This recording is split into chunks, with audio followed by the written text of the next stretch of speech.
Thank you very much, Mr. Digvijay Singh, for joining us on Left, Right and Centre.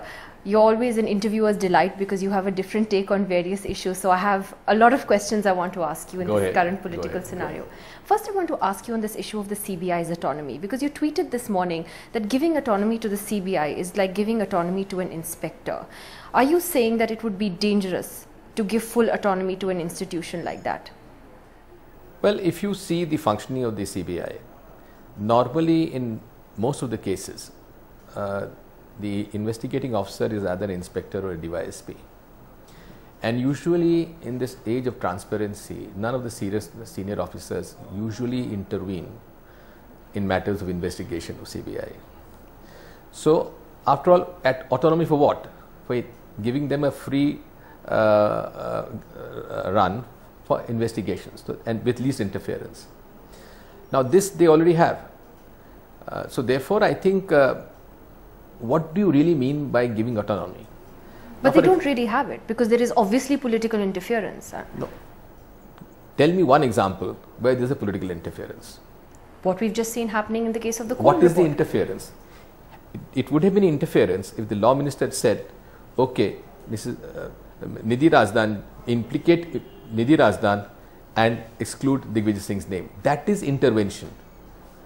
What has been suggested is additional information regarding the status of the investigation report about the policy. But it's not. It's not proper when for the law minister to be even seeing that report. Why should he? When the government itself is being probed. If it is so, then the Honorable Supreme Court should have passed a stricture against the law minister. Did he? But he did against the CBI. He called, the Supreme Court said the CBI is like a caged parrot with many masters. No, but again, I'm telling you, this is my objection with Honorable Supreme Court. Off-the-cuff remarks cannot be appealed against, but they get etched on the people's mind of that CBI has become a caged parrot. But now the CBI director agrees with that. He says the Supreme Court is right. I would not like to comment on that. I think it is not in the best of taste. For the CBI director to have said that. Absolutely correct. He must defend his organization. But it's a very candid admission. He agrees. He feels that he's a caged parrot. Well, then he's a caged parrot if he thinks so. Coming back to the original question of autonomy, you were explaining why it would be dangerous to give an organization like that complete autonomy. There are others who agree with you, who say that you can't have a parallel monster that you create that is accountable to no one. Is that what you're essentially saying? Nidhi, this is what exactly I'm saying. If autonomy means that they are accountable to none, it will become a monster. Supposing I tell you, I don't know whether you've dealt with police people at the lowest level or not. Have you ever been to Thana? Yeah, of course. Now, if a Thanedar gets a complete autonomy with accountability to none, what would happen to the democracy in this country? But then the opposition has argued that there are provisions in the Lokpal bill to precisely deal with these issues. Exactly. This is what I'm saying. If the BJP and the Congress party and all the political parties put their minds together, today there is probably every state, every political party, most of the political party are ruling in some the other state. So a collective wisdom of all the political parties must put their heads together and see that we have a strong Lokpal bill so that it looks into the cases of corruption and also at the same time it doesn't become a monster accountable to none. Yes, but how do you make sure that that accountability doesn't transfer into interference? That is the question. What I'm saying. Yeah. You see, we have the mandate in any democracy. It is the legislature which has the mandate of the people, and it is the legislature which is accountable to the people.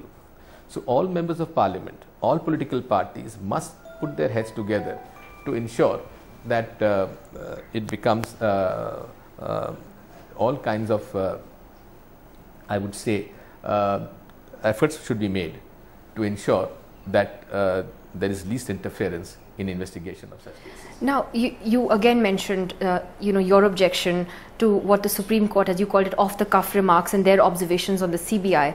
And You said that these are remarks in the past. You had said that they belittle institutions. Arun Jaitley responded to that, calling it unwarranted advice and saying that no, oral observations are important because they give you a sense of the judicial mind. And when you combine that with a written order, what you get is the right result. It's statesmanship, judicial statesmanship, as he calls it. What would you say to that? Well, first of all, I'm extremely grateful to Mr. Arun Jaitley that he has taken note of my tweet and my comments. Otherwise, all the BJP leaders have been ignoring that.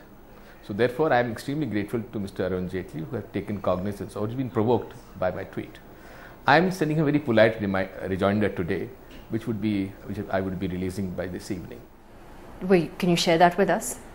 I have simply quoted his speech in the parliament to prove my point. Which is? His speech in the Rajya Sabha for the impeachment of Justice Sen. Elaborate on that. Well, I'm trying to extract this from you. Well, the issue, same issues which I have told you just now, I have tried to sort of put questions to him. Okay. He also says you speak out of turn. Now, is that true to some extent? Because it's no secret that, you often make your views known. They might be at divergence with your own party's views. Are you a maverick? So how do you define a maverick?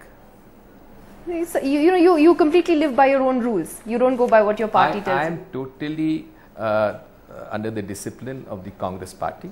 I have never been given even a notice of indiscipline by my party, and I have always followed the ideology of my Congress party, and whatever I have said so within the parameters of the Congress ideology.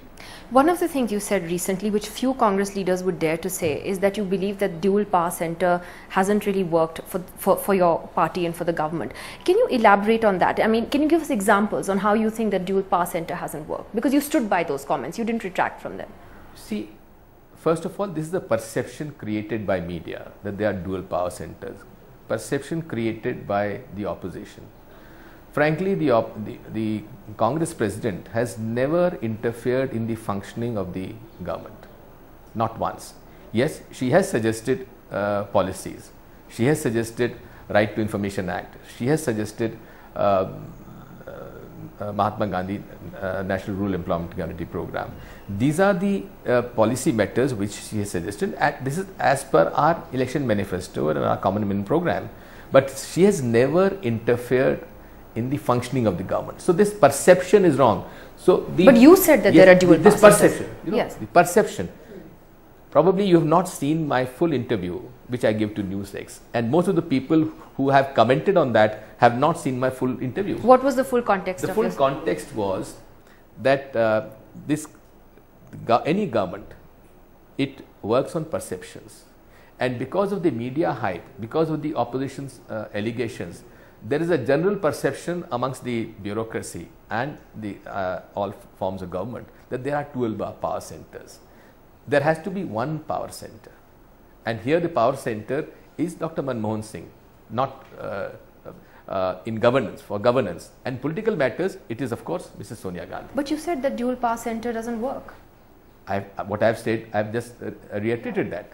You reiterate that. Yes. So therefore there are two power centers. Obviously, Sonia Gandhi is one of them. Perception, not in reality, but perception. The perception, the hype created by the media and the opposition party of two power centers. But again, both are working differently, separately, in their own domain. Dr. Manmohan Singh takes all decisions in the government of India, and Mrs. Sonia Gandhi takes all decisions in organization. So, when you say that it is Dr. Manmohan Singh who takes all the decisions in the government, when we had this whole drama playing out of the two ministers who were under the dock not resigning, and they seem to be literally forced out of the door, was it his decision to hold them back? Ashwini Kumar in particular, who's seen as close to him. Pawan Bansal said, I'd offered to resign the next day, but he didn't take my resignation. See, I'm not aware of the way this decision was taken, but the fact remains that the Congress party came out with a statement that was a joint decision of the Congress president and the Prime Minister. But you said that the Congress president doesn't intervene in government matters. But this is a political issue also. She doesn't, but at the same time it's a political issue. But it's being seen as an example of the problem of the dual power centers that we talked about, that perception problem, that it's being seen as an example of a rift between the PM and the party. this is again a perception created by the media. There is no rift whatsoever in the last 9.5 years which this government has been there, UPA 1, UPA 2. On every issue which Dr. Manmohan Singh ji desired, the party stood behind him, whether it's nuclear bill or the FDI. There were murmurs within the party who were not convinced about this. But the party solidly stood behind Dr. Manmohan Singh on all issues of governance. Are there murmurs within the party today? Because you're a candid and honest politician in that sense, you're blunt about your views. Are there murmurs in the party today that he's become a liability? Because now the PM's image has taken a beating with this recent episode in particular. I don't agree. You see, my take on this is that people think the perception in Delhi is the perception throughout the country. This is not correct. The perception in the country, in the length and breadth of this country, is that Dr. Manmohan Singh is an honest man and who has been conducting himself with absolute to a perfection, and he's a man who is whose opinion weighs heavily on the global leaders also. Except that, you know, the fact that there has been so much inaction, whether it was against A. Raja in the 2G case, against these ministers. See, how can you take action without a prima facie case? The first, there has to be a prima facie case. Then only we can take action. Let me just ask you a couple of questions on the opposition before we go. Mr. Modi has been a particularly favorite target of yours, and you've actually said in the past that he's a media creation. Is there a danger that you're being too dismissive of Mr. Modi? Well, personally, I have been of the view that he has been narrating the Gujarat story, giving wrong facts. The Gujarat has had a double-digit growth even before Modi became a chief minister. Gujarat was a developed state before Modi became the chief minister. The roads were much better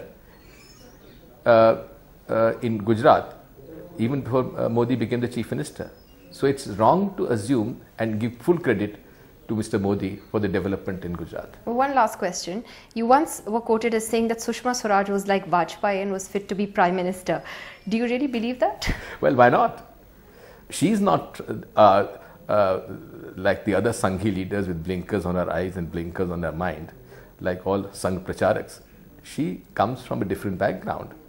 She's got a personality, she's got a political wisdom, and I think she will be acceptable to the other NDA allies also.